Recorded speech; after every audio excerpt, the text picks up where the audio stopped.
That's when you really find out secrets about your friends. So if you're sitting there with Bobby, he probably turned to you and be like, dude, I got to tell you, you remember that $5 you had on the dresser and you couldn't find it? That was me, man. I stole it, That man. was me. All right, before we begin the show, let's thank our sponsors. First and foremost, our title sponsor, Once Upon a Coconut. All natural, non-GMO coconut water with natural electrolytes and no added sugar. You can choose from pure blueberry, pineapple, watermelon, sparkling energy, and chocolate flavors with Once Upon a Coconut. Stay hydrated and refreshed. And if you're wondering why it tastes so darn good, it's due to a combination of factors, including the freshness and sweetness of young coconut water, the lack of additives, and the natural electrolytes present. And the best part about it, Once Upon a Coconut, 10% of profits go to charity that benefit our communities, including the Down Syndrome Foundation, Breast Cancer Foundation, Leukemia Society. Good things, good people, great product. So you can grab it at some Sprouts. You can grab it on Amazon. You can go online to find a store near you or purchase it right there off of their website, onceuponacoconut.com. It is delish.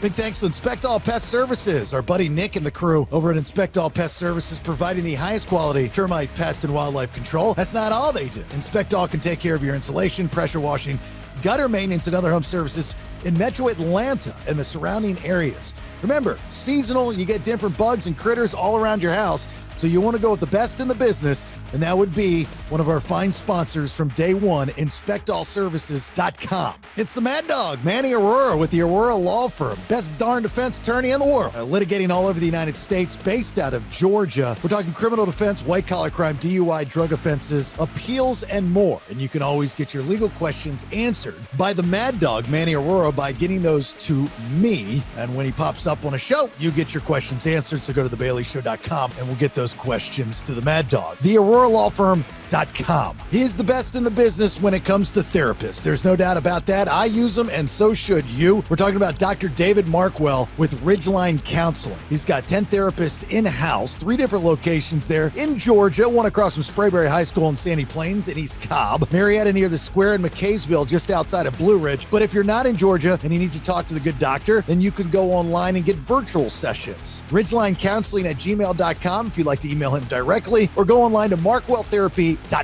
There is no better time to check if your insurance is any good. That's why FBC Insurance is waiting for you to reach out. You can call them at 888-308-1841 or email them info@fbcinsuranceservices.com. I just switched up my car insurance because I got a better deal. And FBC Insurance, they were the people to find it. Perfect for new homeowners, especially if you're trying to reshop those current insurance policies. 5-star service, multi-policy, bundled discounts, and they're going to shop every carrier out there to find the best insurance for your house, flood, storm season, auto, motorcycle, boat, recreational vehicle, or just a personal policy. 888-308-1841 or go online, FBCInsuranceServices.com.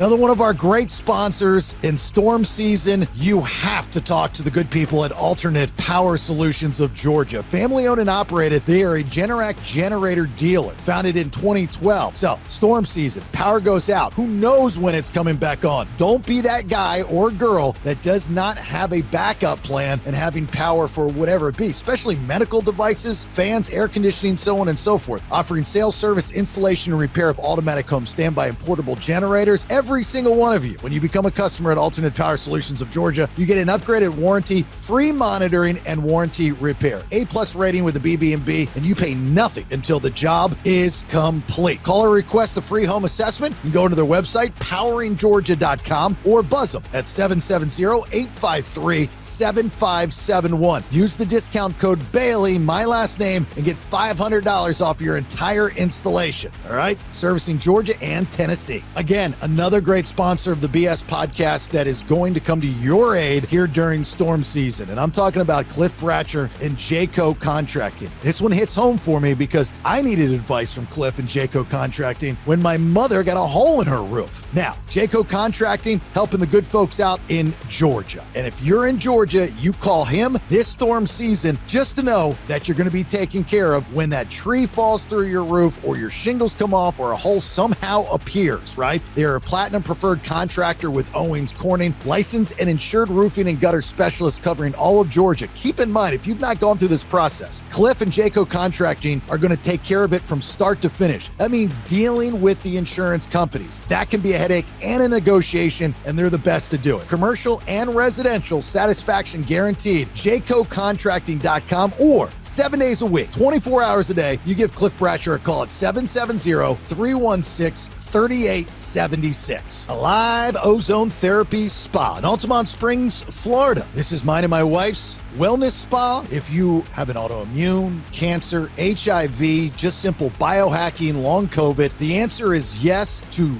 just about anything that's going on in your body. Most of the time it starts with inflammation, and ozone therapy, it decreases inflammation. So ozone therapy, we are the first and only to do it in Central Florida. That is a live ozone therapy spa. We also offer red light therapy, halo therapy, pressotherapy, PMF grounding mat, as well as naturally in-house made ozone infused products like the magnesium butter that many of you absolutely love. Ozone therapy, what is it? Quickly, it repairs and rejuvenates your cells to the mitochondrial level by using activated oxygen. Simple as that. No side effects. That's all there is to it. It's a 30-minute session, and you actually burn up to 600 calories when you're in the Hocket sauna. We do it the most non-invasive way. So whether you're in the area or you want to travel, book an appointment, aliveozonetherapyspa.com. All the products you can get there as well. And remember, for you two peers, use the discount code BS10 to take that off those online products. If you want to be a sponsor of the show, reach out to me via thebaileyshow.com. And if you are a listener of this podcast and you need any of our great sponsors, please reach out to them. Now, let's begin. I think we should do a podcast about rock and roll.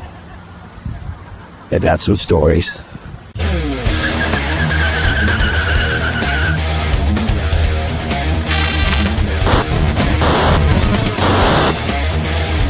Yeah, let's do it. Welcome to the Vinyl Road Podcast. All right, there it is. Episode 8 of the Vinyl Road Podcast. All on the BPX, the Bailey Podcast Exchange. 3 different shows, 5 days a week, one feed, jasonbailey.com. Thanks for being here. My name is Jason Bailey. Right there, that is the man himself, Mr. Brad Stewart. Hello, sir. How are you? All right. What's up? Busy last couple days for you? Yes, very busy. Not always in a good way. I told you about my day yesterday. Yeah, that's so. I know people want to hear about the trip. This was the trip of trips, right? So, you decided to, you and your wife, to go up and see the guys in Shinedown at Madison Square Garden. I'm confused. Shinedown confuses me right now because I guess the day and age of, we're releasing an album, we're going to tour on that album, and then we stop, and then we write while we're doing, then we re-record, and then we go on new tour. Those days are kind of done, at least in the Shinedown camp, right? They just tour all the time. I think they have been writing and recording in the middle of the touring. But I think they owe Atlantic Records another record. Oh, and okay.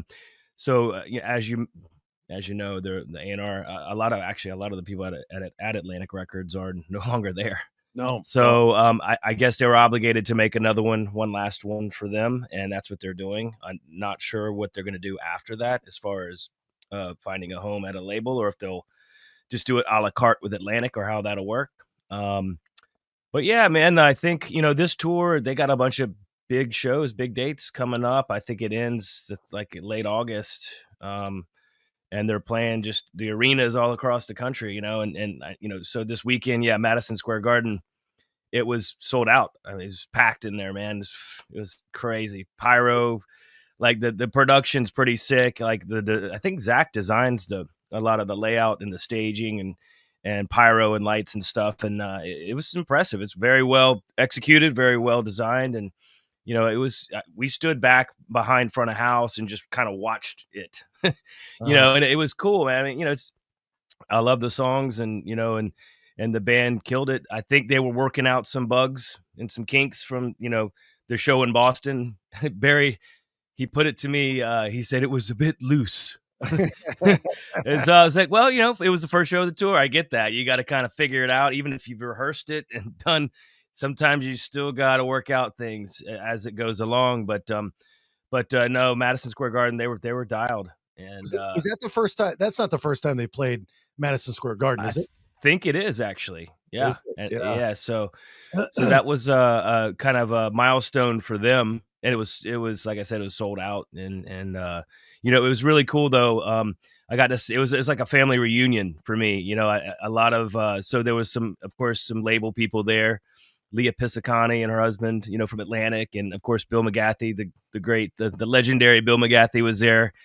The manager of Shinedown, of course, and among other many bands that you've heard of.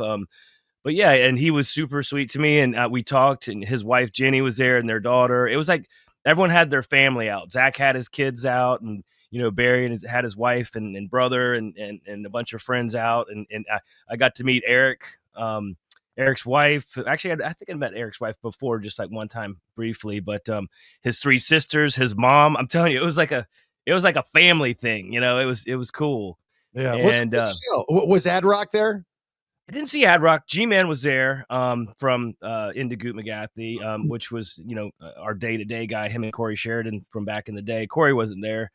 But yeah, there was, it was like a blend of a bunch of different folks from the past and also currently still working with the band and everything. And there was a bar back there, of course. And, Yeah.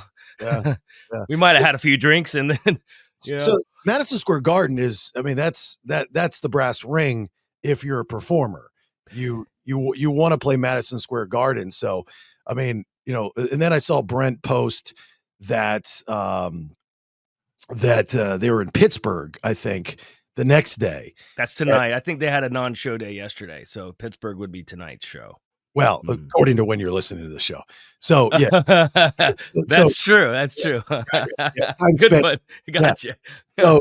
So I saw Brent, post that Pittsburgh would have been in the next show. And I know how it works is, you post to help sell tickets if need be. And I was kind of surprised that he had said in his post, he's like, there's a few tickets remain, Pittsburgh. That's the purpose of him posting. He's just posting in a hotel room with his shirt off and he's looking over the city. And then, but he ended with, there's still a few tickets. Now, we're all self-promoters. Artists are no different than radio people or, whatever the case may be.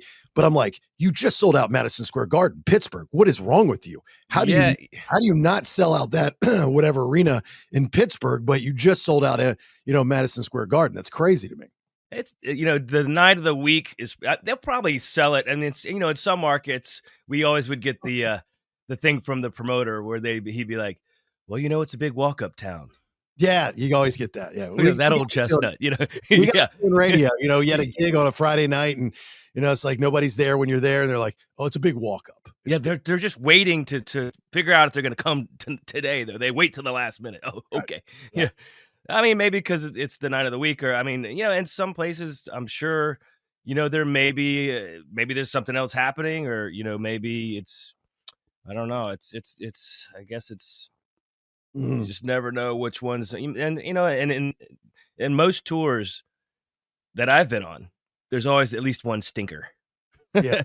And you're like, damn, what happened there? Why didn't they, whatever happened? And it just kind of goes that way. I've always subscribed to the Letterman rule of doing shows is, during his run as a late night host, obviously he's on 5 days a week, but he would record 4 days a week. So it was Monday through Thursday. They record at like 1 o'clock in the afternoon. And I think Thursday they did 2 shows. And so I remember hearing him say, I'm pretty sure I've always subscribed to this and I've always given him credit. He's like, out of 5 shows a week, if you have a really good show and then you have 3 decent shows, you're allowed to have a mediocre show. Sure. Yeah. And not that you try to have that type of show, but if it happens, your odds are pretty good throughout the week. You know what I mean? Yes. It's not the go get them 100% first place attitude, but you're not going to be disappointed if life kind of takes its course. So people, you had posted a reel and collaborated with the Vinyl Road Instagram, which I appreciate.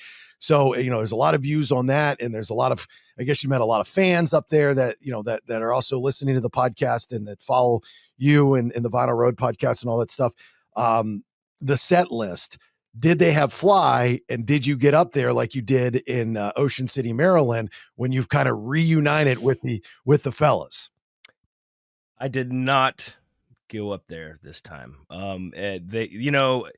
They're blowing off pyro and there's flames and concussion, and they played the song second. And at Ocean City, that was not planned. So, I didn't know if they were going to pull me up or not. But I was like, this time I actually had gone over the song a few times.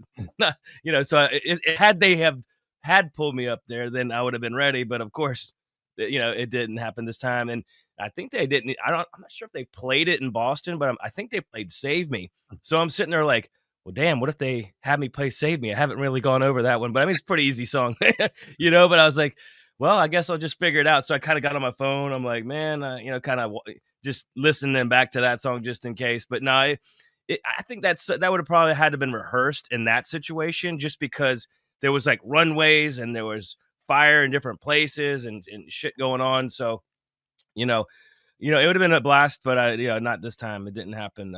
But it was still a great trip. We had a blast. My two sons came, of course, and Mary, my wife, and she hadn't seen Brent in as long as me, 18 years, until the Ocean City thing. So she got to reconnect with Brent and give him big hugs and see, of course, Barry and everybody. So it was still an amazing show. And I finally got to actually see them perform where it was their show. And because, in Ocean City, I think Nickelback had headlined after them, and it was still kind of daylight-ish. They didn't have their full production and stuff for that one, as it was a festival show and stuff. So it was neat to just see how far the band had come from that perspective, being out there out front and seeing it go down. But no, they did play Fly, and they did an interesting version of In Memory. It was kind of slowed down and kind of, like a chill version of In Memory, which I thought was cool. And then they did, of course, Simple Man. So as far as from the back catalog, the early records, they did those three. How did their new song, Killing Fields, go off? Man, I think it did. I think it went well. There was a lot of songs, and there's a lot of excitement, and I think the crowd was, for the most part, on its feet just about the whole time. I mean, it was pretty. Did they have cool because most people, if you give them the option to sit, they will. But a lot of times, Brent will be like, "Stand your ass up," Same with Bobby. They'll be like, "No sitting down at a rock show. This ain't church." Did they have an opener? Yes, they had. So Bush was with them as main support, and Morgan Wade was. She's a kind of a country sounding, female artist. I don't know that much about her. Oh. But she was on the other leg of it too. She's on this one too. But I didn't see her. It's an arena, so there's a lot of different rooms and areas, and we were allowed to access, of course, certain parts. But we got there, and I think she was already on stage. So it was like, kind of like Chinese fire drill. There's people everywhere. Here comes Barry. There's Brent. And like we're just seeing everyone. So we didn't really watch her. I watched a little bit of Bush. My favorite, one of my favorite bands.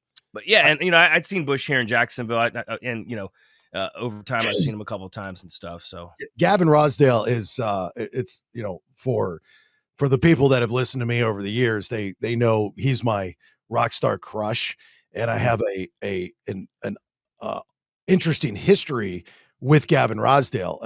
The first time, it's one of my biggest mistakes that I've ever made in my career, interview wise, was with Gavin Rosdale. And I regretted it for years. And I tried to redeem myself, and I just screwed up even more when I tried to redeem myself, which I've never done with any other person that I've interviewed. It was just one day I was at the radio station and he was at the rock station, and I texted the program director and I said, "Is there any way that, you could bring him down to my show?"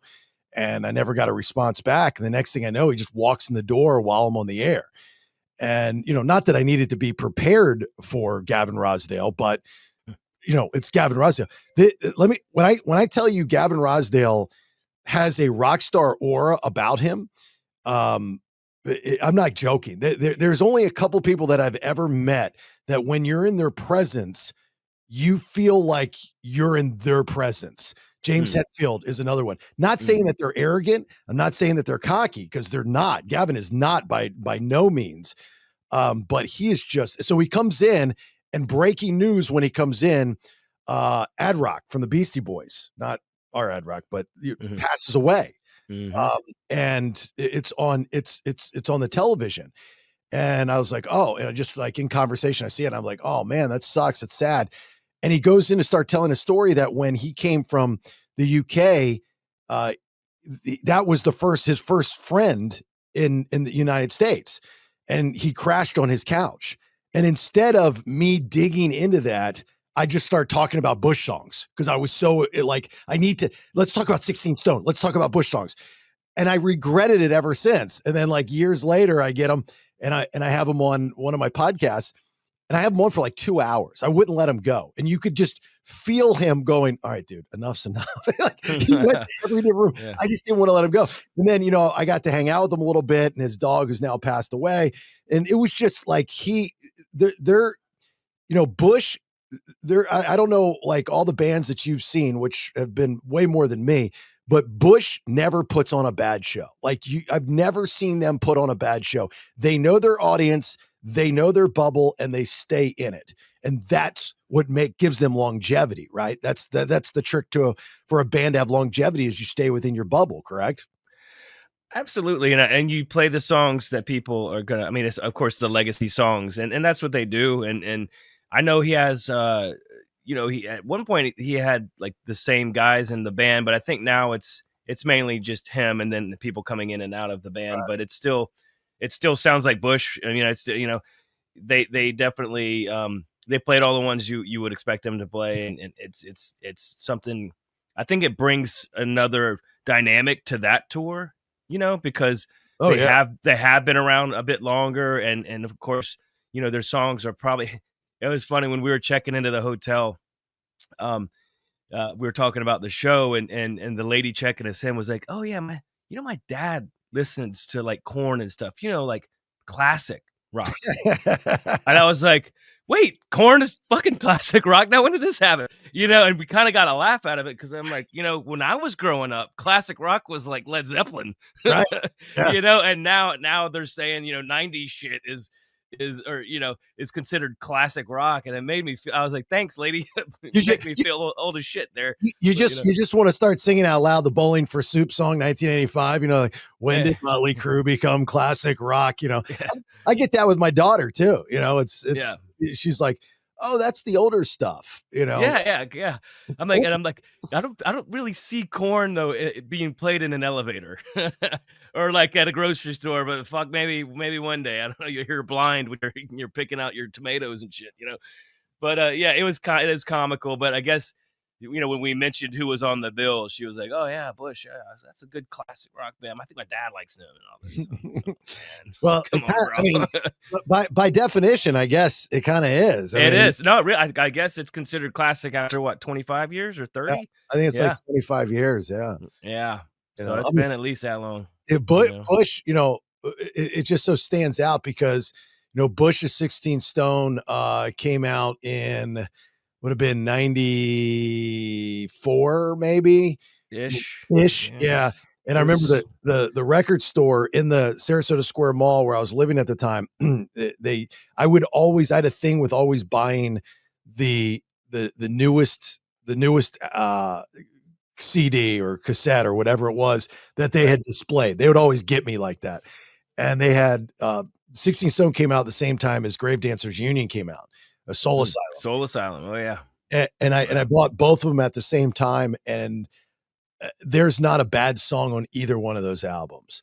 And like you look at the albums that you buy, or you don't buy albums anymore, but that you used to buy, and you look at if you can remember the last artist that you bought from that genre of music, it's pretty funny. I would always get teased because I was still listening to hair metal when people had already gone on to that new rock that alternative rock in the 90s, pre-Nirvana, but it was Jane's Addiction and stuff like that I remember Jane's coming out and we were like, okay, the things are, you could feel the tide, it was just turning, man. It was just changing. Well, you had music, you had like bands like James, and you had bands like was it the two Princes guys, Spin Doctors, yeah. Spin Doctors, those types of bands, and I'm still buying Steelheart. And I'm like, why we still don't know. We haven't figured that part out. I'm sorry, dude. Steelheart is a phenomenal band. You talking about? Man, come on. Nino was one of the best guitarists ever, right? I mean, he was up there for the Ozzy stuff. So anyway, so they're like, you gotta start listening to the new music, this and this and that. So but then you go to Bush and Soul Asylum, and then you go grunt more, Nirvana, Pearl Jam, and then you look at Soundgarden, Rage. Then you start looking at the early 2000s of the Shinedowns and the Salivas and the Biscuits and all those types of bands and stuff. It's just kind of funny how it just goes. And I always, out of all the rock bands now, crossover rock bands, I wonder what Shinedown's legacy will be. I'm kind of indifferent on how they work. Like, I have mad respect that they're always touring, but I think they over tour because Brent doesn't have a house, because Brent's bored, so I wonder if the oversaturation of Shinedown will hurt them in the long run versus help them. I don't think so, man. Because I mean, they still, he'll do Smith Myers and now all the guys, it seems like they have, besides him, of course, have other things going on. So yeah, Brent he's driven. I mean, and I think he's a workaholic, but in a good way. I mean, when he's not doing it out there on the road, he's back to the lab writing and doing stuff. I mean, he just doesn't stop. So maybe it keeps him out of trouble. I think. Maybe. I think it's one of those things that he has to be, and that's why he's always working out. And if he's not at the thing or at the venue, he's over here working out, and he just keeps himself. Because if you don't, idle hands, devil's playthings, it's not good for some people. So, but I mean, I think there's enough places for them to play, and and maybe there's still new lands for them to conquer. I don't know how well they do in Asia or something. Maybe they're like a support band in Asia or over in South America. I mean, who knows? But I mean, when I was in the band, we hadn't really conquered Europe. We barely even went to Europe when I was in the band. And so when I would see them going to Europe, they were like supporting Disturbed, or they were supporting even Blackstone Cherry. Like Blackstone Cherry kills it over there in the UK and stuff, and we kind of helped that band come up, and they were, so it's one of those things where I guess you can oversaturate, but as long as you're putting out quality stuff, I think you're gonna be okay. Mm-hmm. And look, people, people's careers can have ups and downs too, and it'll be interesting to see this next record, how it does and how much, even the label can support it at being the last record, for Atlantic, at least for now. We'll have to see.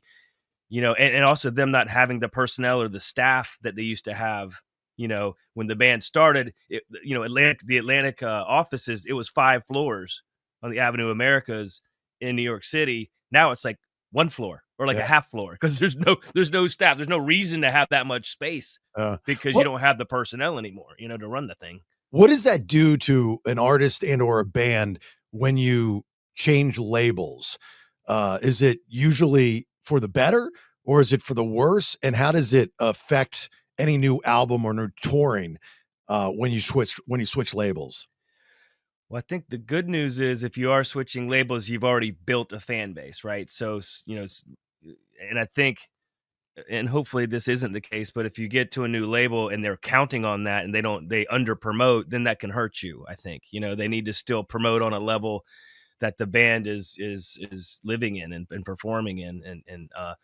But I think it just depends on the situation. I mean, if they go over to Interscope and they have that kind of power behind them on the next record, and they have a good producer, and they put out another couple of home runs at radio, and I think they'll be okay. You just still have to remember it's all about the song. at the end of the day. And the songs, I mean, you definitely still need a push. I think we even talked about, last episode about, how much the promoter, say, in that situation is going to commit to promoting the show. You said in Orlando, even for a band as big as Shinedown, they still spend $20,000-$30,000 on promotion. But you would think everyone would just be like, oh, they're coming to town, I'm just going to go buy a ticket, I know the band. But no, you still have to put it out there, right? So same thing with the label putting new songs out there. They have to commit to putting these new Shinedown songs out there and putting the machine behind it, man. I mean, it's crucial. So I mean, just depends on the situation, man. I mean, hopefully after 8 records with Atlantic, 9 records is it now? That's a lot. That's a lot of records, dude. So I mean, hopefully Bill McGathy, their manager, finds them a new home. If that, maybe Atlantic wants to keep them around, and they just want to do it record to record and not have them committed. Because I think when we signed initially, it was a 6-album deal. So, and that can be stressful for a band too, because I remember back in the day, Three Doors. There's some type of, I think I'm getting this story right. There was some type of deal that they had with Walmart, and I don't even think that's a thing anymore. But like stores like Walmart and Target would do these deals with artists and say, you have to do an exclusive album, but you got to get it done right now. And so whatever album Three Doors put out, and the title of the album is something days, like 13 days or something like that. They'd rented a house in Longwood, Florida, which is right up the street from my house. And they were like kind of forced to do that album. And I just, without getting too personal with the story and what I know, I just remember it didn't go well. It didn't go over well with the band. Didn't Papa Roach do something similar with Pepsi? Like Pepsi bought that second record or something, and Jacoby's in the car, and it's like a Pepsi commercial or something, right? But then it got a little weird, and they were like, I think they regretted that. We have to ask him when he comes on here about that, because I know it got a little bit weird, but whenever you're forced, it's like the Prince thing, right? With Warner Brothers, and he turned himself into a symbol and all this shit because he wanted out, and he put out some, probably not the best music, and he's, whenever you're an artist in a situation like that, I think the music suffers. Anytime you're forced to do something for someone like that, and I think the intentions are probably in the right place, but it just usually doesn't work out good with that. Kind of thing. I remember the Offspring, when they kind of went indie, and I love the Offspring, and but this was, I think this was like right at the beginning of social media. So it was like, hey, we're putting this album on our own, whatever album that was. And, I don't think if you don't have, especially in those days, the radio promotion, then you're kind of SOL. But look at, what the All American Rejects are doing right now. I mean, that they're going viral. It's smart, right? They're just doing these pop-up shows on college campuses. They're, kind of George Carlining the situation. And they're performing for kids that I'm assuming have no idea who they are, because remember, you talk about classic rock bands. All American Rejects is an early 2000s band, and they were a baby band at best with Move Along. That's it, and that's not a shot to them, because it's not their fault, that they've got plenty of great songs. It's just how it kind of worked out for them. But they're like, hey, look, it's a great song. These kids are going to love it. But it reminds me of that viral video a couple years ago where these college kids were in a hotel room in Vegas, and they were playing Van Halen, David Lee Roth Van Halen. And David Lee Roth just happens to be in the room next to him. And he's got his social media camera crew and stuff like that. And he goes next door and he knocks on the door with this camera crew. And these kids answer the door, and Van Halen's playing in the back. And they're like, can we help you? And he's like, yeah, that's my song. And they're like, I'm sorry, what's your, like, what's your song? He had no idea that they're talking to David Lee Roth. Oh man, he looks a lot different than he did, but I mean, you still should know. I mean, come on, bro. Right. Damn. It's like when we were growing up, if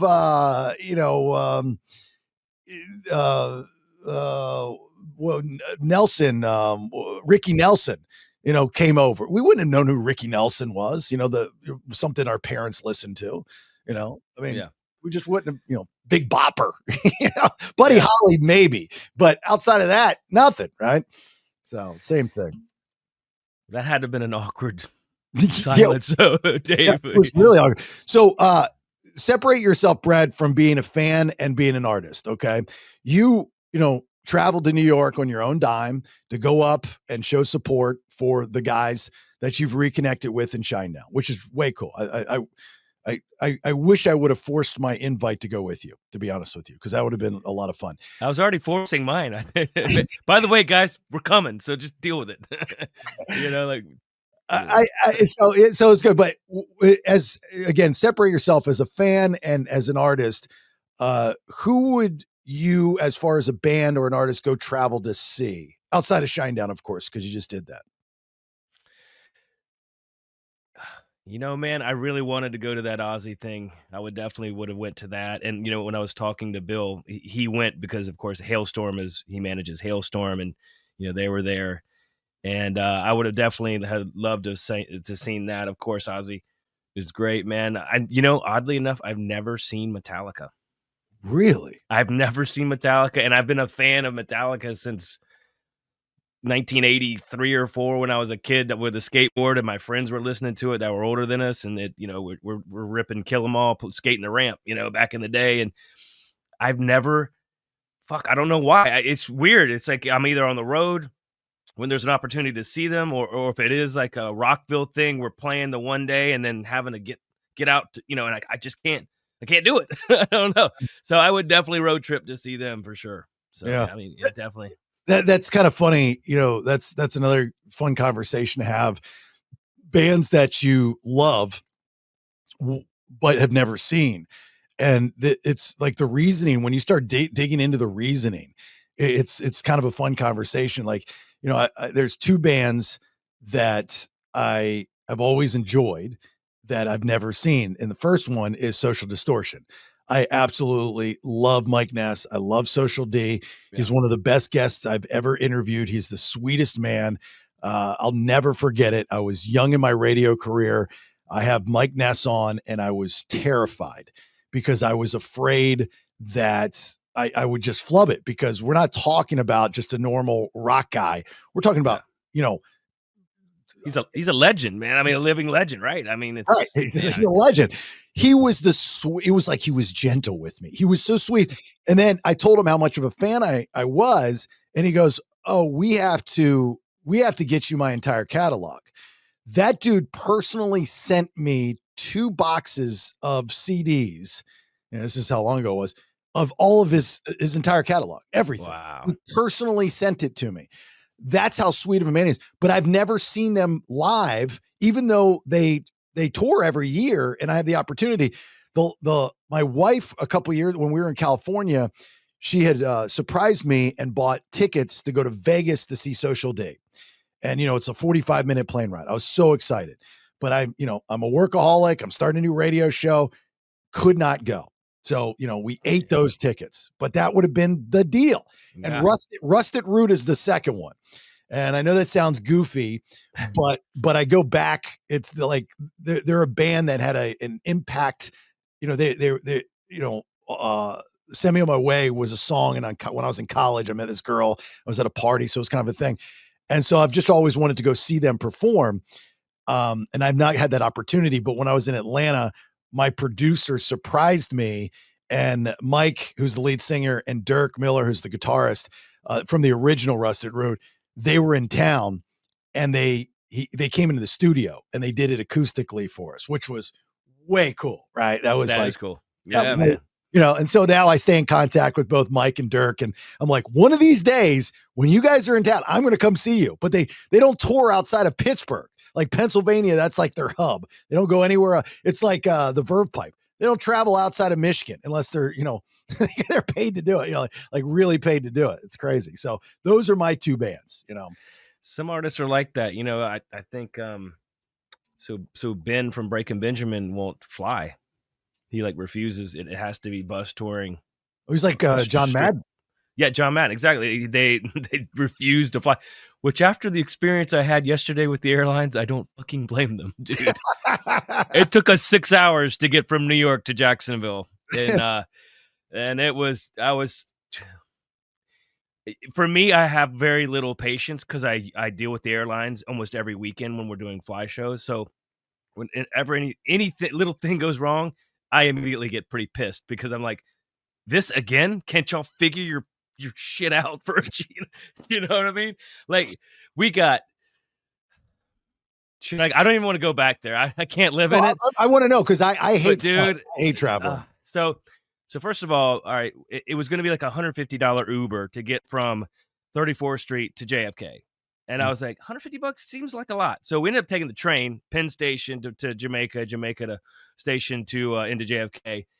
So that was actually a good thing. It was clean. There wasn't a bunch of people, and we got in. But okay, so then of course TSA. I have TSA pre. So does my wife, but she went with my kids through the regular line, which was packed and moving so slow. So, and we were already running pretty late, so they wouldn't let me check my bag because the 45-minute window had already, it was too close. And they're like, well, we can't guarantee it'll even get on the plane. So I had to go through TSA. And the ladies tell me it's too big and all this shit. And I just like, don't start with me, lady, please. So then and you know how big JFK is, right? Oh, yeah. I mean, it's massive, dude. So I'm literally running to the gate because they're gonna shut the doors and shit, right? By the time I got through everything. And my wife and them, they haven't even made it through TSA. So they're running, and the lady's being a total C at the gate. And in fact, it's funny because I got an email from Delta. Hey, Brad, how'd we do yesterday? I'm like, oh man, let me do my podcast. I'm gonna write you, fuckers, dude. You know what I mean? So, and usually Delta's good, man. Delta's great. I love Delta. So all this drama, the lady's threatening to shut the door. She's like, we're gonna have to deplane you if you don't get on this plane before the doors close and you want to stay back with your family. And I said, well, is there another flight? Yeah, there's one at 3:00, but it's packed. There's no seats. So it's stressful. Thankfully, my wife and kids, I tell them run. So they're running, and literally we get on the plane, and next thing you know, the door of the front of the plane just stays open. And I'm like, huh. Pilot comes on. Well, there was a problem with the lavatory, and it is a 2-hour flight, so we want to make sure. So the bathrooms, or something's wrong with it, right? So all that running to get to the damn plane, and we just end up sitting there for another 30, 40 minutes at least. So now we're leaving late, okay? And you know how it is in Florida with the weather, right? So just clear skies. It's going to be probably a pretty smooth ride, no problem. So now we're flying, and we're getting close. I'm packing. I'm like, yeah, I'm getting ready to get my shit. So there's been a a thunderstorm that is right in our flight path. So we have plenty of gas. So now we're just going to circle until the thing clears. We'll get you in. Don't worry. We're going to get you in. It's going to be fine. We circle and circle and circle. And then he's like, well, we're rerouting to Savannah because the weather deteriorated in Jacksonville and we can't land. It's too dangerous. And we need gas. Nice. So now we go to Savannah, land in Savannah, sit there for a fucking hour or whatever, however long it was, They gas up the plane. We finally fly and land into Jacksonville. And I'm like, I bet you $100 there's no gate for us, because it wasn't just our plane that got rerouted to Savannah. There was like 3 or 4 other planes. So we're third in line. Oh, for a gate. I'm like, steam is coming. I'm like, you gotta be fucking kidding me here, dude, right? So I'm trying to keep it together. I put on like Star Wars, just something to just from a better time. At least you have a TV in Delta seats. Yeah, that's true. And I had internet, and but they won't let us off the plane in either situation. So we couldn't get off the plane in Savannah either. They're like, well, if you get off, you're off. That's it. So we finally get there. So we were supposed to land at 3:30 or 3:00, and we landed at basically 7. Did you have bumps? Did you have any bumps because of the weather? It wasn't too bad. The weather, that wasn't too bad as far as, because Savannah is only 2 hours from Jacksonville. In a plane, it was like 20 or 35 minutes or whatever it was. Yeah. That part wasn't bad, but it was just, I can't do the bumps. Oh, dude. oh, Yeah, I've been freaked out before, dude. oh, I'm With the sure. Like bumps. I couldn't, I've had opportunities in my life to have jobs that would be travel. I mean, my dream job when I was a kid was to work for WWE. And when I auditioned and I talked to people and I knew people and stuff, I was nowhere near ready. But just recently, an opportunity came up to work for an entertainment company where I would have to travel every weekend. I, I don't. And it's a good opportunity. I just can't.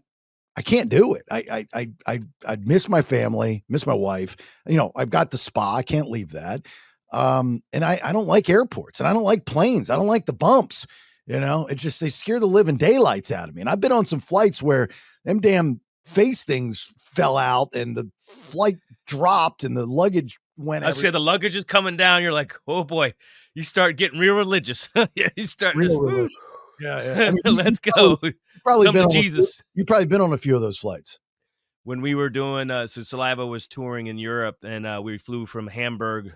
We did a European tour that was directly connected to an Australian tour. So one ended the very next day. We flew out of Hamburg, Germany, through I think like Dubai to get to Australia. Yeah, and so the flight from Dubai to Adelaide, Australia, I was terrified. And the pilot, most of the time you're in America and the pilot will be like, yeah, we're going to find some smoother air. Don't worry. And he'll go up or he'll go down. He'll slow down. He'll speed up, whatever he's got to do.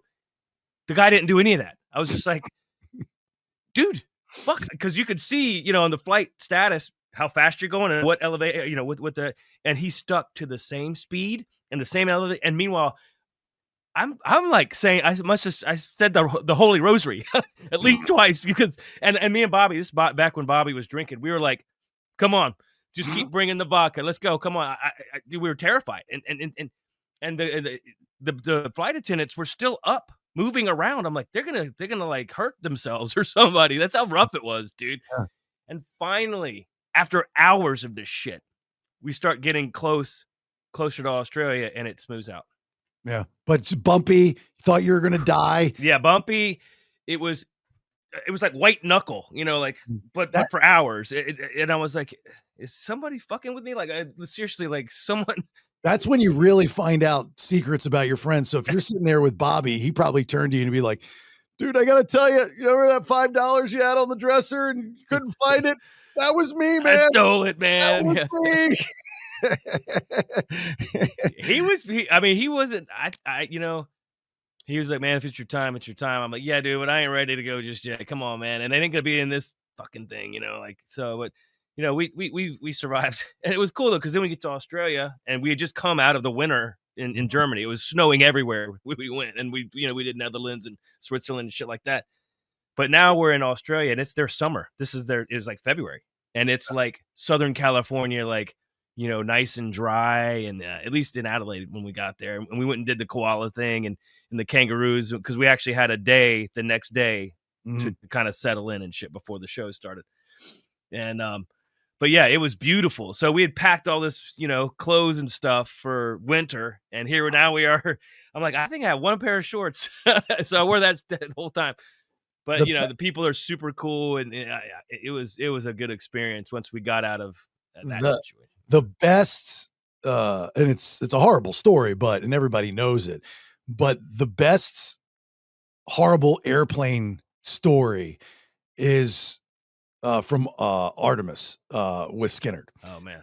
I mean, I remember having him in the studio a couple different times, and it's like everybody knows the story of the plane crash with Skinner, and you've seen the documentary, which is amazing, and all that kind of stuff. But to have him explain it to you and just sit back and listen, and the part that sticks out the most is when the plane, like at the very beginning, when they knew they had a problem, and the pilot's going, buckle up.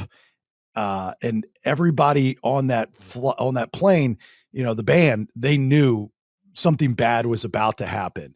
Yeah. And, remember, Artemis is a former Marine. I mean, this is, badass guy. He's terrified. And it was Ronnie Van Zant that he tells it. When he tells the story, it just gives you goosebumps. He says Ronnie Van Zant's in the aisle, going to sit in his seat, and he turns around and looks at Artemis and gives him a smile, and then he sits down like he knew this was it, and he just was saying goodbye. I mean, oh my God! I mean, I got the chills, dude. Yeah, that's crazy. Oh yeah, man. that's Oh, yeah. So I oh mean, man. yeah, that when he told us that story, I was just like, I mean, you're talking about rock royalty with Ronnie, right? Yeah. And just to be in that kind of situation where you're not scared and the inevitable is about to most likely happen and you've accepted it and Yeah. you can turn around and smile and just, what you're saying without saying anything is, and for that story to live forever. I mean, like, stop. Yeah. Yeah. He had guts though, man. That guy he wasn't afraid to die. I mean, and he went out like a legend, and that's what legends do. I Yeah. mean, I mean, I would have been crying. I mean, screaming. that probably would have me too, dude.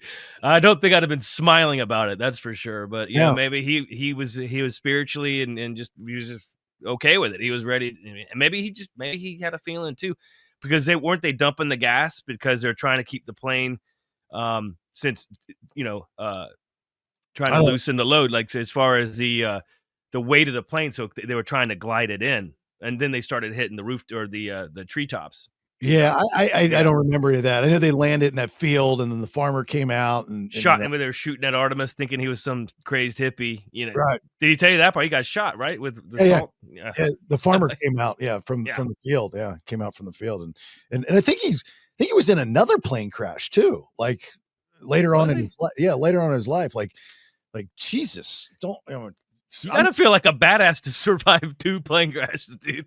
I mean, I'd be like, okay, I'm ain't nothing fun. It said that movie Unbreakable with Bruce Willis. You ever see that one? Yeah, right. The train, the train and everything. Oh man, that's like Ric Flair.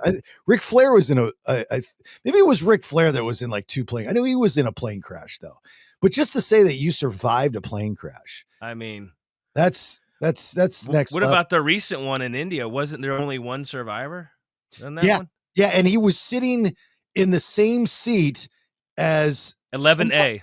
Yeah, 11A, Yeah. as somebody was sitting in like 10 plus years prior on a plane crash with the same airline. And the dude, like there was video footage of that dude walking away from the plane crash, getting on his cell phone. Like, oh, shit. hey, we got a problem here. Can you come and you take care of it for us, please? And that was a big ass plane. I mean, the one that Skinner was in, that was, it was small. It was pretty small, but I mean, to survive a plane crash in a big ass plane. Well, I mean, in the 80s, there was a plane crash in the Everglades, and people died in the plane crash, and people died. They got eaten by alligators. It was big. It was a very big plane crash, right? A big news story. But there was one guy that was unscathed, not touched at all, is wearing a suit. And if you watch the television show, it's like the part that stands out. He walks away from the plane crash with his briefcase, and he just keeps hitting his watch, going, I think my watch is busted. I think my watch is busted. Because he was delirious, like he was crazy. He was like, oh my God. I mean, like I could, and to think of how often you guys travel. Let's just take rock stars, for example, or artists, how often you guys travel, and the probability of you having bad flights are pretty high. Yeah. So for you, I mean, is that the only story you have, or do you have a bunch of bumpy stories, but that's just the biggest one? That's probably the biggest one. It was a long flight too, and a lot. Most of the time, like I said, the pilot will be like, first of all, he'll tell you about it. Look, when we get to this part of the flight, it's probably going to get a little bumpy, and he'll try to adjust. But that was the longest that it was bumpy for me. That it was like scary bumpy, not like where you're like, oh, okay, that was different. We got a little gust there, or something happened, but it was continuously like that, and that was what was terrifying, because I was like, is it ever going to get better? It's going to be like this for 10 hours or however long it was. It was a long flight, and thankfully it finally did. But no, there's been some I choose to kind of put them out of my mind, and not think about those because I'm flying.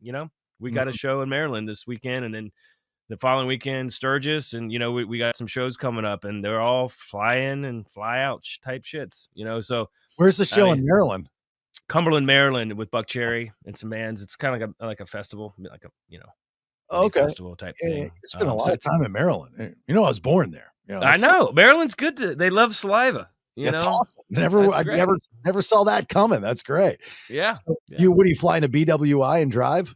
Well, I think I'm flying into BWI. I think some of the band and crew are flying into Nashville to meet the bus, and then the bus will ride up because we're actually gonna have our bus on this one. It made sense because otherwise we're renting gear, and then it just it's so much better just to have your own stuff. We have our own monitor set up in our ears and our own lighting package. We can, if it's going to be dark when we're playing, of course, um, that is just reliable, and we know it's our shit, Mhm. and because rental gear, and then you know, try to get the ears right when we may not get a sound check. We're not headlining. I mean, Buck Cherry will if we'll be able to get our stuff on stage, but Mhm. it might be just like a line check, very just okay, it's on, it's working, next, that kind of thing. So Have you um, played toured with Buck Cherry before? we played a bunch of shows with those guys, and when I was in Fuel, we did a lot of stuff with Buck Cherry too. So I've known a lot of those guys for quite some time. Stevie D probably the one that I'm the best bros with out of that band, because a lot of the other guys, Jimmy and Xavier, it's really pretty much a new band besides Josh and Stevie D. Yeah, So a lot of those guys are gone.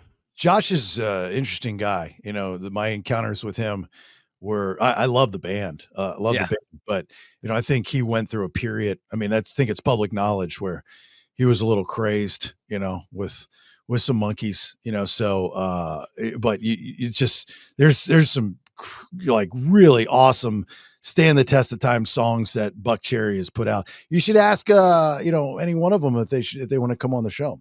That'd be pretty cool. yeah. I'll see when I see him this weekend. And Francis, their drummer, is a super cool dude. He's in the band now. But maybe I'll see if he'll come on, or Stevie, but yeah, it's funny when we were in the Fuel days. Real quick, we played a show with them. I'll never forget because I think it was like in Buffalo, New York, and so Fuel and I think Buck Cherry was after us on that one, and it's a family. It's like a super duper family type show, and I'm sitting there, I'm like, how's Crazy Bitch gonna go over out here? Because I gotta play the song. I mean, that's the song, or whatever. It's one of the big ones or whatever. And so I'm sitting there, I'm like, I kind of want to go on stage and just see that, like, because it was very like there was kids out there, like it was families and shit. It wasn't like your normal, and it was it wasn't your normal rock show. It was, and sure as shit, but you fucked so good you're on time. And I was just like, wow. Like, wow. Like, did they know what they were getting? Like when they booked that band, they had to have known that's the song, right? I mean, maybe. I mean, What was it? Amish Fest or something? it was no, it just was an all ages thing. But there wasn't just like teenagers there. There was like small kids there and shit, And I'm just sitting there going, okay. And I Mm, love the cocaine part and lit up and yeah. all that stuff, is going on. I mean, Fuel was pretty tame as far as the lyrics go. I mean, there wasn't any of that at least going on. So we were pretty safe as Mm. far as booking. Fuel was pretty safe band to book because, there's a limited cussing and shit. But that band, they got a couple that are, Well, you might have the parents like explaining some shit at the end of the set, I mean, the song is called Crazy Bitch, It's right? called Crazy Bitch. Yeah, It's exactly. I called was just like, Crazy Bitch, yeah. oh, Yeah. I was dying though. I was like, I just got to see this shit, man. They just did the thing. Like I Ha mean, like they have should you do. I mean, that's what the people paid for, to see that shit. So in any of the 3 bands that you've been in, Saliva, Shinedown, Fuel, have you ever had a complaint for what you guys did up on stage? They're like, "This is family friendly. You guys gotta tone it down a little bit." we've had shows where they told us in advance that one cuss word, and we're pulling the sound, and this and that, no swearing, no this or that, and it's been interesting because Bobby has a lot of that in this built in. It's like built in the set, you know, like these words and these parts to the show. So it was interesting seeing him trying to sort of navigate the crowd interaction without that because he was being limited. And I think he might have let a couple of them slip. Yeah. You know, it's a rock show, man. It's not a, it is what it is. I want to say when we did that show with Skillet in Vegas, right? We're playing, it used to be the Hard Rock and now it's the Virgin Hotel, you know, and we're playing that room and it's packed. It's a pretty decent size room. But I remember there are people being like, well, you know, it's a Christian band and, you know, if you could. So let's just say the talking between the songs was pretty, it's just like, just run it, bro. Fuck it. Let's go. I mean, it's just to keep it to where he wouldn't be tempted to say shit, you know? Right. It's like I said, it's part of the show, like how Just we do roll shit. it. Keep going. Just keep going. it rolling, man. Like just rolling. Keep next, going. Click. Okay, 3, 4. Let's go. Next, yeah. That's kind of how it went, man. Because I mean, you know, and especially because typically the way it works is, you know, the agent fields the offer, we accept the offer or whatever, and then the promoter to hold the show and to hold the band will send half the money, right? So now the agent, it's like an escrow. Like the agent has the money for the performance, but we have to do what we're supposed to do to get the rest of the money. And most of the time, I'm sure you've seen this, you get paid before you go on. Yeah. Right. Now, though, sometimes they'll pull some shit. Well, we'll pay you, but it's in a check. Is that okay? Yeah. We're supposed to settle cash. It's all we got. This is the way we do things here. We're a casino. It has to be documented on a fucking check. So if you fuck up, they can stop payment on that check. Yeah. You know. So they kind of got you there a little bit. Now, if they settle cash before, I'm like, let's just go. We don't even have to play this one, right? They got the cash. It's fun. Anyway, so you know that's how it goes down. So that's one way they can kind of have some control of you and your performance, you know, because half the money ain't gonna. It's half the money basically if they, you know. Is there a promoter out there, Brad, that still owes you money? Oh yeah, that How still much? owes the band money. Yeah, Give or we've done take. festivals. I mean, we've done just call it 10, 15 grand some of these festivals, and I want to say it used to be it was in Virginia before it was Blue Ridge. We've done festivals where the guy couldn't pay any of the bands or hardly, and some of them still played. Yeah, and it was like a big like scam. Like the guy was counting on ticket sales to then get the money from ticket sales to then now pay everybody, and ticket sales were shit. So the guy like leaves the country, bankrupts his corporation, all these bands, you know, it costs money for us to get there and the bus and the personnel and crew and flights or whatever gear, you know, and the guy dips out. And what would you do if you found him? Like you walked in your house right now? Man, you know, for me, it's like, I mean, it's one show.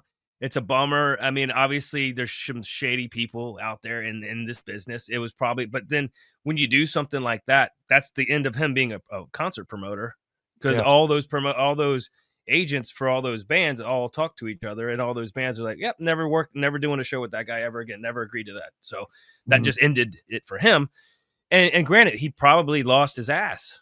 I mean, because he had to put that money out there that he didn't have. And if that was all the money he had for the show, and then no ticket sales show up, he's now he owes all these. I mean, and there were bigger bands than us on the tour for sure, or on that show for sure. Yeah. I know when, you know, I booked you guys for my podcast in Pours, I was working with other people, and one of the people that I was working with were in charge of paying you guys. So I wasn't involved in any of that. And I just, the whole lead up to the show, I was just terrified that something was going to go wrong. Like, you know, which I would have had no problem paying out of my own pocket, but I was just like, that's not how this is supposed to work. This is the conversation. This is the deal. This is how it's supposed to go. I was just always worried, and I did not have a good relationship. No, I didn't have a bad relationship, but I wasn't close to this person. So I couldn't hound them of like, did you pay? Everything good? Can I see the receipt? And this and this and that. I was on the emails, but I didn't see the transaction. And I just, you know, the show was over and somebody had come up to me and like, you know, ready to settle. And I was like, I thought Yeah. he settled, so it was an interesting deal. All right. Before we get to a couple of questions, you guys are great. The Vinyl Roadies Facebook group is up there, which is extremely helpful to me when I have to do questions. So thanks to all the Vinyl Roadies, which is now the term, I guess, that Vinyl have Roadies. signed up for it. So if you just go to Facebook and search the Vinyl Roadies, I think it's a public Facebook group or a private, I don't know, one of the two, but you can be a part of it. And then weekly there's posts that go up there asking, for questions for Brad, each and every episode, And for you, you've answered some too now. Yeah. I see it. I'm getting involved a little bit. It's kind of funny. I like it. It's kind of funny because, this podcast is set up to be, a Brad Stewart production kind of thing under the BPX. But, I appreciate, a lot of these Brad Stewart fans being cool with me and caring about my story as well. If you don't listen to my other shows with the BS or the Honey, I Raised the Kids. So I appreciate that. It's very humbling and very, very flattering. So thank you very much for doing that. Before we do that though, Saliva News, you said that, we released this episode on Fridays. So this weekend, Saliva is in Cumberland, Maryland, right? Correct. Mm-hmm. Okay. And then off to where from there?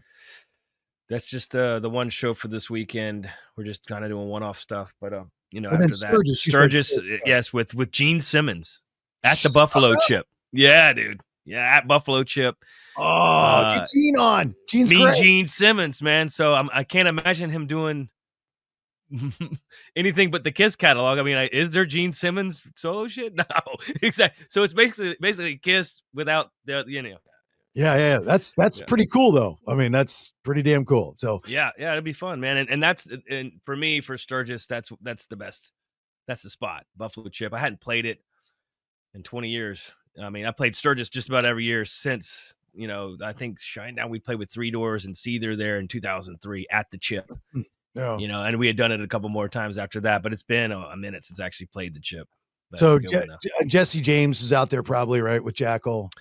He's usually at the Full Throttle, and Saliva for many years was doing Full Throttle almost exclusively year to year, and then you change agents or managers, and now you're playing at Easy Rider or one of the other ones, Iron Horse, or I think we did the Knuckle one year, and there was this one, a Glencoe. I mean, there's a bunch of spots in Sturgis, but which Iron Horse is now the Easy Riders, and that's right in town. But the Chip, I don't know if you've ever been to Sturgis, but so Full Throttle, those are a bit out of town. They have their own sort of cities, these campgrounds and stuff out of town. But then in the town of Sturgis, there's some saloons and stuff you can play as well. But no, it's a good time. It's a bike rally, but it's cool because it feels like the Wild West. Yeah. Because a lot of people travel very far to get there, and it just feels like, you can just do whatever the fuck you want. I mean, it's just right. There is some law enforcement, but people, titties flopping around and shit like that. There's like the naked part of some of these campgrounds, which most of the time you don't want to see that shit. Right. It's not like there's naked models walking around. Right. There's some weird shit walking. But yeah, so it's a fun time, and I've done it quite a bit in my career, and I tend to look forward to it. It's cool, and you get to see friends from other bands. If you get in a day early or something, maybe go catch a show or go downtown and mess around. I actually ran into Mike Wolf one year. Do you know who that is from American Pickers? The American Pickers, because he's a big Indian motorcycle guy, right? So we were playing, I guess it was Easy Riders at the time, and he was there with the folks from Indian Motorcycle, and he was upstairs at the bar. I think, yeah. And I talked to him. I was like, can I get a photo? I got to be a fan. I'm like, can I get a photo with you, dude? My wife loves the show. We watch it at home and shit. And he had just started or was opening a spot in Marathon in Nashville that he's got a storefront there. And he was telling me all about it and stuff, but it was pretty cool. Well, I think his original place is in like Idaho or Iowa or yes. Iowa. I think Iowa. Yeah. Iowa. Yeah. I've had him on a couple times. He was way cool. Like I was addicted to that show, fascinated with that show. Like before I die, like there's a couple things on my bucket list. One of the things on my bucket list is going to a garage sale and buying a piece of artwork for no apparent reason for $5 and then getting it home and finding out that a copy of the Declaration of Independence is in the back of it. Like Right. that is Yeah. on my bucket list. So that's the stuff Mike Rowe does, right? I don't even know if the show's on. I know he and his partner Frank had heat, and then Frank just recently passed away, and they were able to patch things up before he died, like most people do. But you think of it like that show is it was a long time ago. That show was a thing. It was, yeah, which is crazy because I know exactly who we're talking about. I mean, I'm sure it's on in syndication, but talk about classic rock, Korn being classic rock, Bush being classic rock, American Pickers being an old show. I thought it was just on the other day. I thought Korn was a new band. What are you talking about? Now they're classic, bro. We're I getting can't. I can't. Old and gray, man. I can't. It was funny because I just had this conversation with my wife. I was at the gym and I'm talking to her, and they got all the TVs, and I'm on the treadmill, and like ESPN was doing the top something or another's, and they were showing like a Tom Brady from early 2000s, or the Edelman catch, or even Larry Bird in 87 or something like that. And they're old, like they're not new, but I'm looking at it going, oh yeah, I remember that like it was yesterday. And then you see the footage, and the difference between the footage of today, 10 years ago, 20 years ago, 30 years ago, 40 years, 50 years, and it dates, what you're looking at. If you ever look at old pictures from the 90s of you in them, you're like, God, the cameras were horrible in the 90s. Yeah. That's what makes it's kind of like those are our black and white Wyatt Earp photos, Want It Dead or Alive. The 90s, the glare, the orb, the discoloration, the blur, whatever it is. Those are our black and whites from back in the day. And we thought we were like, it had super advanced tech, right? The little camera that you would just take the whole camera in, and they developed the camera. Yeah, for the film from the it was a disposable thing and shit. We were like, oh man, that's like a Polaroid, but you still have to go. Which actually, Polaroid took a decent picture for what it was to have that instant photo come out of there. I've got pictures of us from back in the early 2000s when Shinedown started. Hanging in my studio, where wow, I got to tell you, you've stayed in pretty good form. I think have gotten better. Yeah, I mean, we're doing all right. We're doing all right. There's a picture of Brent and I in front of the House of Blues. I gotta say the same for him. He's gotten better with age, so we're the opposite of our parents. We're not deteriorating. We're re-irritating, if that's even a word. Re-irritating. That's a new one.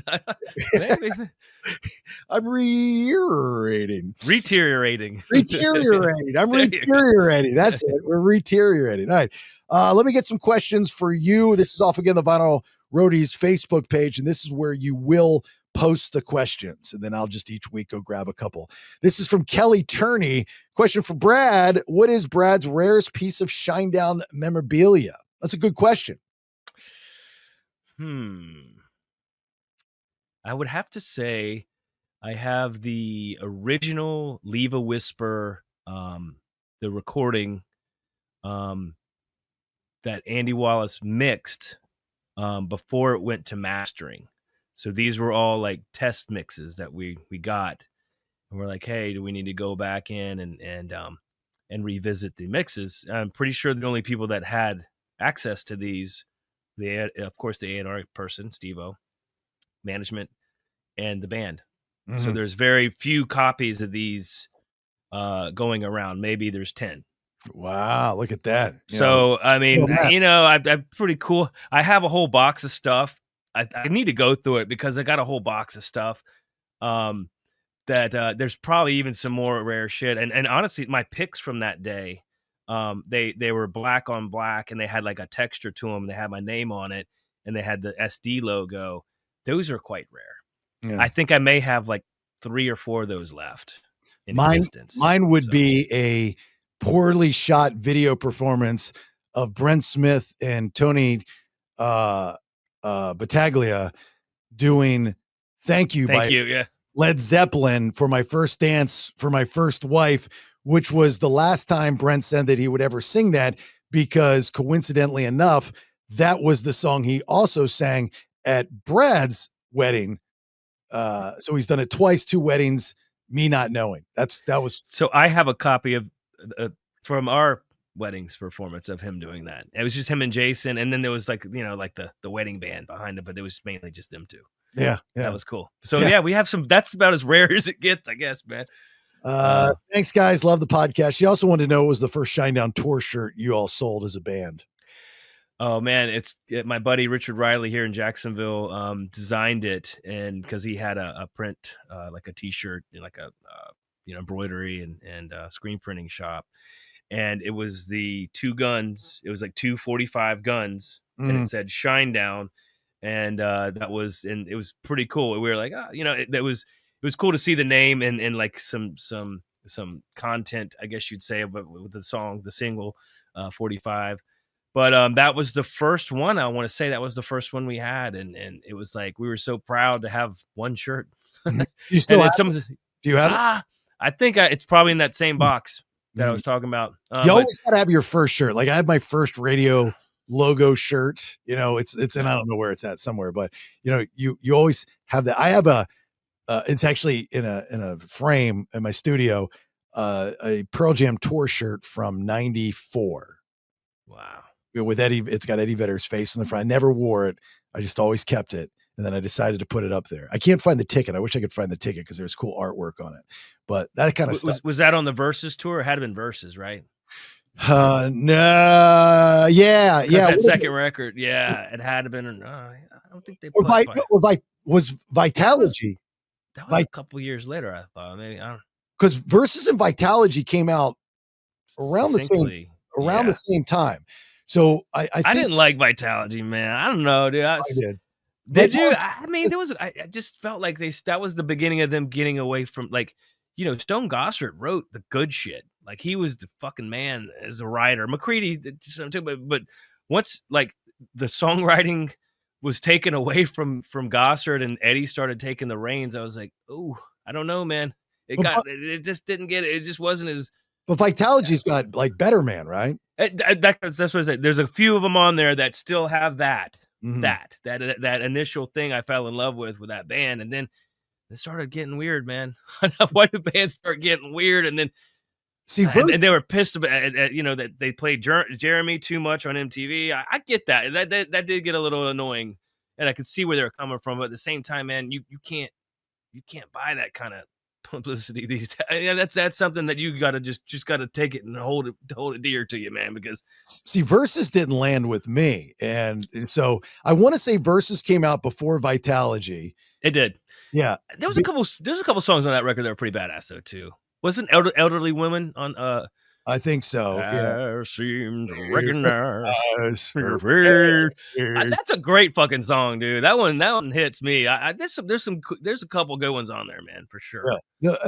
But I mean, it's hard to follow 10 though. I mean, 10 every song was that's one of those front to back records. Ever. No, you can't follow that. That's a tough one. That's just, you lose every time, and Jeremy was, I believe, Pearl Jam had said at the beginning of their career that they will always do, the only videos that they'll do is them doing live performances. And Jeremy was their first story video that they did. It was, it was not, alive, jumping off the balcony and all that kind of stuff. It was Even Flow was a good live one too. That was Even cool. Flow was a good one. And then I think Jeremy was the third single, right? Mm-hmm. Yeah. So it was Jeremy. Yeah. All right. So thank you, Kelly. Amazing podcast. Thanks, guys. Very sweet. I appreciate that. Beth Gregory, for Brad, what other band did you enjoy touring with the most? I'd say, in the early days, we toured a lot with Silvertide. I don't know if you remember Silvertide. They're actually a Philadelphia band. And that's one of those bands that we were both kind of like new and hungry. But we were like, we were still just trying to break out, and we just got along with them really well. And, they did the first half of the Van Halen tour and we did the second half, and they would tell us, okay, here's what you can expect. And this is on their leg of the tour. Eddie had already tried to open the door of the airplane when it was at altitude. And that was when Sammy said, fuck this. I'm not traveling with this dude anymore. So they had already separated into Sammy and Michael, Eddie and Alex. So they had already, now they're taking 2 different planes and 2 different SUVs everywhere and shit like that. So there had already been like some tension, to say the least, because I don't know, Eddie was a bit out of his mind on that whole thing and had tried to open the door to the airplane. I don't know what it was he thought he was going to accomplish by doing so, but I guess they had to tackle him and restrain him. So Sammy was like, no, it's in Sammy's book actually, but yeah, it's so, you know, those guys, of course, you know, as far as bigger bands, you know, we learned a lot on Van Halen. We learned a lot on the Three Doors runs. Our friends in Soil too. We had some fun. Man, I had blast a lot of those bands out there, man. You know, it's just kind of hard to say which one in particular, but I'd say Silvertide as far as getting along and like a family vibe. But Three Doors was like a family vibe to us too, you know. Yeah. And they definitely allowed us to open pretty big shows for them, first of 4, and that's when I feel like we became a band, is opening for them. Silvertide, I don't know the lead singer's name. I'm sure you do. Walt Lafty. Yeah. There's, I don't think ever been another lead singer of a band, you know, not of like huge status, that has been associated with fronting other bigger named bands that I've ever heard of in my career. Like there was talk of him fronting, I think, Mad Season, a reboot of Mad Season. You know, I mean, just like all these different, there was always rumors surrounding him, Yeah. and going to other bands. It was, well, you know, Nick Perry's in Shinedown for a minute, the guitar player, and his sister is Christina Perry. You know, oh really? Yeah. Did not know that. Yeah. So there was some connection there. So, and it was always like, oh, it's Nick's little sister. Next thing you know, she becomes one of the biggest pop stars around, moved to Los Angeles, lives in the hills and shit. I don't think she lives there anymore, but yeah. So, and she was they're very, you know, they're a very musical family. But when Jason and I were both let go, he came in, and of course, Zach and Eric on the bass.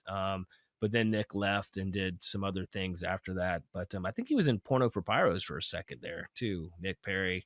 But he's got a band called Underground Thieves. He's got a bunch of different bands that he's done since. But yeah, good band, very talented bunch of guys, sweet, very good guys, man. It was a good time, man. Beth Gregory for Jason. What has been your most memorable interview? I didn't even think that one through.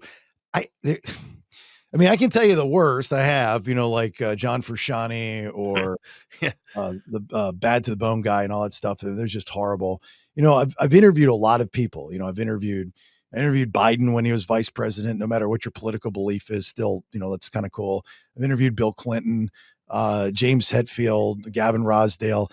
You know, but I will tell you, you know, when I was in California working for a company called Odyssey, they had me do these things called these Odyssey check-ins, which I was very appreciative that as soon as I got to the company, they had me do this, and I would do these, you know, big interviews with these big names, and then they would take the content and put it on all their properties, rock properties across the country. And then I would get publicity, like tons of publicity, like, you know, Loudwire, Blabbermouth, and all these different publications would pick it up. It's pretty cool. And so, like, Jelly Roll, for example, and I would like to say a different kind of interview style. One, I hate the word interview. I am a conversationalist. I subscribe to Letterman and not Leno, and I don't have a set list of questions. I kind of challenge myself with whatever their reaction is to whatever I ask them. I just kind of piggyback on that and keep rolling with it. And, you know, I don't try to bury the guest. I'm not trying to get dirt on the guest. But I'm trying to find out things that are interesting, because a lot of times, and Brad, you can attest to this, when you're being interviewed, you want to be humble. You just don't want to be forthright with some exclusive information just to say it. You know, right. The interviewer has to kind of pull it out of you some way. Yeah. So Jelly Roll, for example, you know, we were talking about his tattoos, and we got into regrets and this and that. And he really got in depth about these tattoos, and then how he regretted them so much. And there was really cool backstories that I'd never heard before, you know, and this is kind of Jelly Roll becoming a fairly new artist. And the company Odyssey was at the forefront of launching him. Stern actually referred to, I'm assuming, that interview when he had him on. You didn't give me any credit for it. So that's a cool compliment. Chad Kruger from Nickelback, I had him on. And, one of the best compliments you can get as an interviewer is them, one, telling you something that, they say, I've never said this before. That's always cool. And two, them staying on with you longer than they were supposed to because they're scheduled. Yeah. So Chad was on with us, and it was set up to be like 20 minutes. And I don't subscribe to times. If I did, I'd be in radio full time, because that's one thing that drives me nuts about that business. Everything is not organic. It's just like so structured. And if like you're having a good conversation, have a good conversation. He was enjoying himself so much. He even said, he goes, this doesn't sound like a radio interview. It sounds more like a podcast. And I was like, well, there's kind of a reason for that. And he goes, well, I just blew off 9 other radio interviews because I'm really enjoying this. One of the coolest things anyone's ever said, especially of that stature. You know what I mean? That's a big deal. Yeah. That's awesome, man. Back to the Jelly Roll thing real quick. Were the face tattoos the ones he regretted? Oh, he says he regrets like 98% of them. Oh, man. Yeah. Dude, that's hardcore, right? If you go face, mm-hmm. Damn, son, that's doing it, man. I mean, you're just committed at that point. That's some fucking prison shit, dude. Like, oh man. Yeah. Lisa Marie, last question here for Brad. What influenced you to pick up a bass? So my buddy Jeff Winston, we were in high school and we had a cover band, and he was the bass player of the band. I was trying to play rhythm guitar, and I wasn't very good at rhythm guitar, but I wanted to still be in the band, and we didn't have a singer. So he went to vocals and I went to bass. So had that not have happened back in 1990 or whenever that was, 89 or 90, that would have, we may not be having this conversation. So yeah. And he had this killer Fender P bass, and it didn't have a pick guard. I can't remember what exact, and it had like a black headstock. It was fucking cool looking. It was like a pearl finish. I wonder if he still has that bass, but he let me use his bass until I went and got my own bass. And I think at first I got like an Ibanez, but then I got a Spectre bass. And anyone that knows basses, Spectre makes some pretty badass basses. I still have that bass to this day. Oh, really? Yeah. So that would have been 90, probably like 91 or 92 when I got that bass, the NS2A. Yeah. So to answer the question, you became a bass player because of my friend Jeff. Yeah. Because the band that, like I said, we were a 5-piece. And then I think the bass player we had, no, let's see. Let me think about this. No, yeah. So I was playing there was 2 guitar players. I was playing rhythm and Jeff was playing bass, but we would just jam. And it was like, man, we need to someone needs to sing. And it's funny, at the time we were doing shit from the Seattle era, but Jacksonville hadn't hit yet. So people were like, man, y'all's originals are really good. We're like, that's a Pearl Jam. We were playing like that Porch off 10. Oh, what the fuck is this?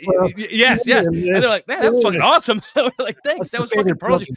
It just hadn't hit here yet, So anyhow, so he moves to vocals. We became a 4-piece. And so it was the same guitar player, Brian Garapi, and I think at the time a guy named Todd Wade on the drums.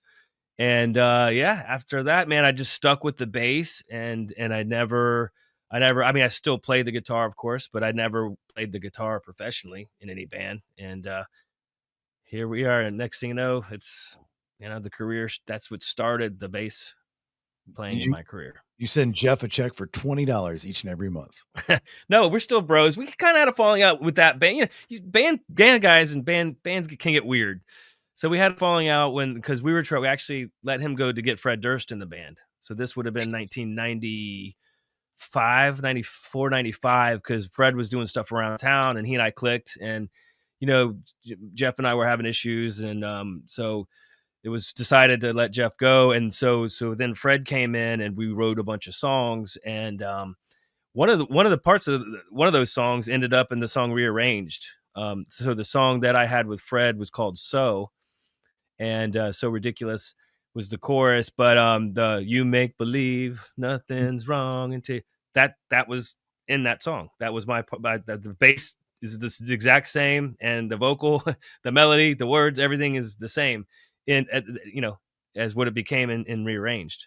So really, so that's all from your high school band or whatever it was. yeah, well, after high school, I graduated high school in '92. Not to date myself, but it was after high school. I was in college.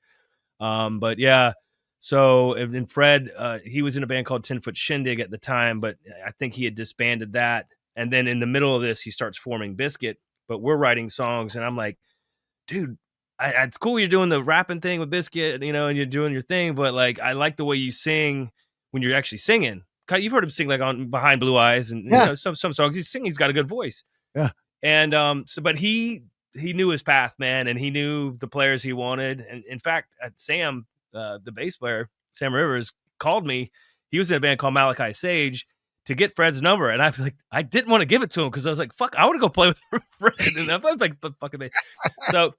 So anyway, so yeah, Fred. We made some recordings of a couple of those songs. I still have the recordings. But yeah, I mean, I never got credit. It would have been nice to get a little bit of that song, because that was a big record, of course, for them. Significant Other was huge. But I will say Fred stuck his neck out for me to get me the Puddle of Mud audition, Right. which later basically jump-started my career when Control was written and led me to Shinedown. And so crazy, that ancestral.